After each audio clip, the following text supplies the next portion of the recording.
अर्पण करके मरेंगे। बोले तो ऐसा करो, थोड़े समय के लिए इनको सूरज का राजा बना दो, कहे तो इंद्र बना दो। तो यहाँ तक की बात है कि कामधेनु गाय भी दान कर दी, कल्प वृक्ष भी दान कर दिया और इंद्र का इंद्रासन भी दान कर दिया। तब बलि ने विचार किया कि बताओ, ये पुष्प दान करने से मैं स्वर्ग का इंद्र बन गया, अगर मैं दान करूं तो? तब बताया है, बोले तुम इंद्र बनना चाहते हो? बोले हाँ। बोले अगर तुम इंद्र बनना चाहते हो तो 100 यज्ञ करो। तो 99 यज्ञ पूर्ण हो चुके हैं और 100वां यज्ञ चल रहा है।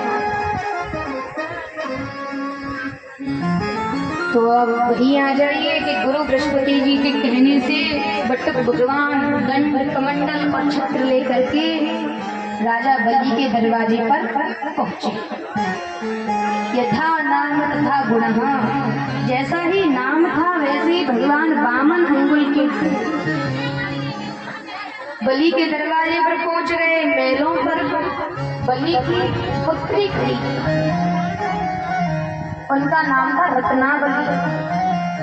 मनी मन विचार करने लगी कि ऐसा सुंदर पुत्र मेरा होता तो स्तनपान करा के धन्य हो जाता। भगवान ने कह दिया कि तथास्तु वैसा ही होगा भैया। थोड़ी देर बाद जब सुना कि इस छोटे से बालक ने तो मेरा पिता का सारा राज्य हड़प लिया है, सारा राज्य छीन लिया है, तो विचार करने लगी कि अगर ऐसा पुत्र हो भी जाता तो जहर दे करके मार देती। तो भगवान ने कहा है तेरी तथास्तु मैया। तो बलि यज्ञ कर रहा था, मित्र मंडली के साथ खड़ा होकर के वामन भगवान का स्वागत करने के लिए आए हैं दरवाजे पर।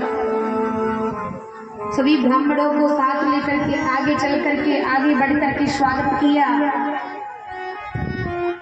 स्वागतम ते नमस्तुभ्यं ब्रह्म किन्न कर्मामते ब्रह्म ऋषिणाम तप साक्षात मन्येत्वाज गुरुधर्मम्।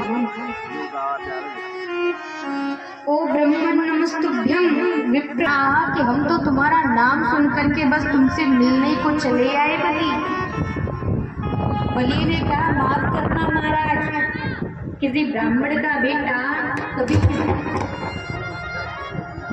कभी किसी के दरवाजे पर बिना मतलब के नहीं जाता। आप आए हो किसी न किसी मतलब से तो आए हो।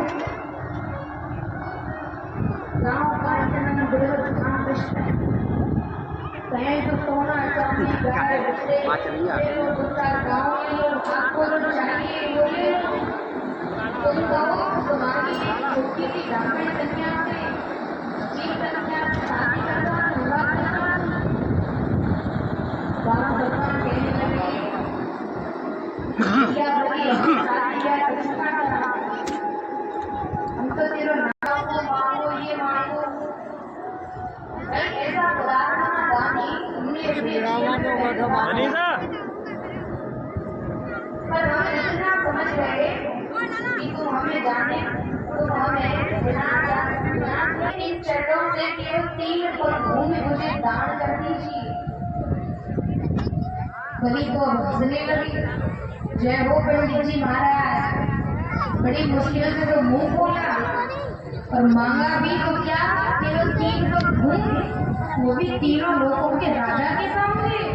तीनों भगवान की आज्ञा देवताओं को मिल गई और दैत्यों की आज्ञा शुक्राचार्य जी की आज्ञा दैत्यों को मिल गई और दोनों समुद्र मंथन करने के लिए पहुंचे। इधर भगवान ने चक्र सुदर्शन को आज्ञा दे दी कि जाओ तुम मंदराचल पर्वत को तलहटी से काट। और चक्र सुदर्शन ने भगवान की आज्ञा पर पालन किया। मंदराचल पर्वत को उठा करके लाए और मंदराचल पर्वत को रई बना दिया गया और वासुकी नाग नेति बन करके उस मंदराचल पर्वत से बोलिए कक्षा भगवान की। अब मंथन चालू हुआ तो भाई नारद जी चले आए।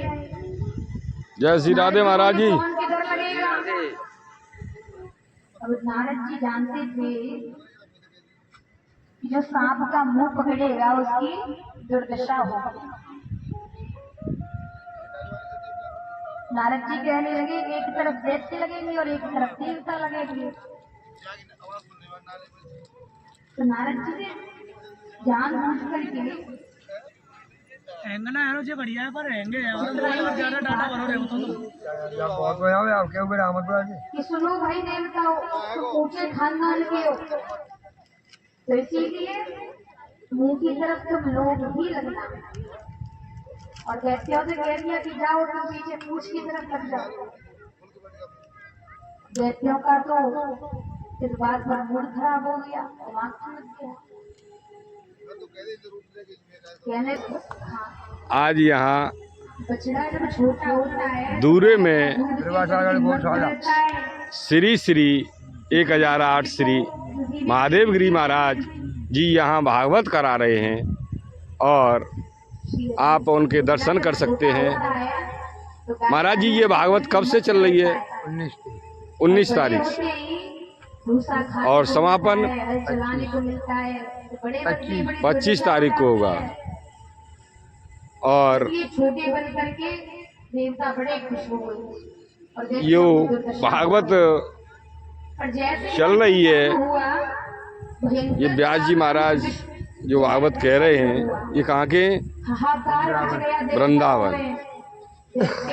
तो महाराज जी गौशाला कहाँ है आपकी? किस नाम से है?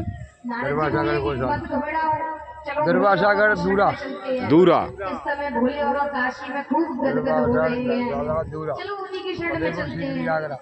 बोलिए विश्वनाथ भगवान रक्षा कीजिए, सारा संसार खुश हो जाएगा इसमें। भोले बाबा मत घबराओ, भोले बाबा बोले मत घबराओ, लाओ सबके बदले में मैं ही पिला दो, ही पी लेती है। ओ ततः कर्तनी कृत्य व्यापी हाला अगलम विषम। जय श्री राधे भगवान। कृपया भूत भाव में भोले बाबा ने अंजलि देख करके विष को पीना चालू कर दिया। तो पीते ही ध्यान आ गया कि हृदय में तो मेरे राम जी बैठे हैं, पान करूंगा तो राम। जय श्री राधे भगवान। बोले शंकर भगवान की।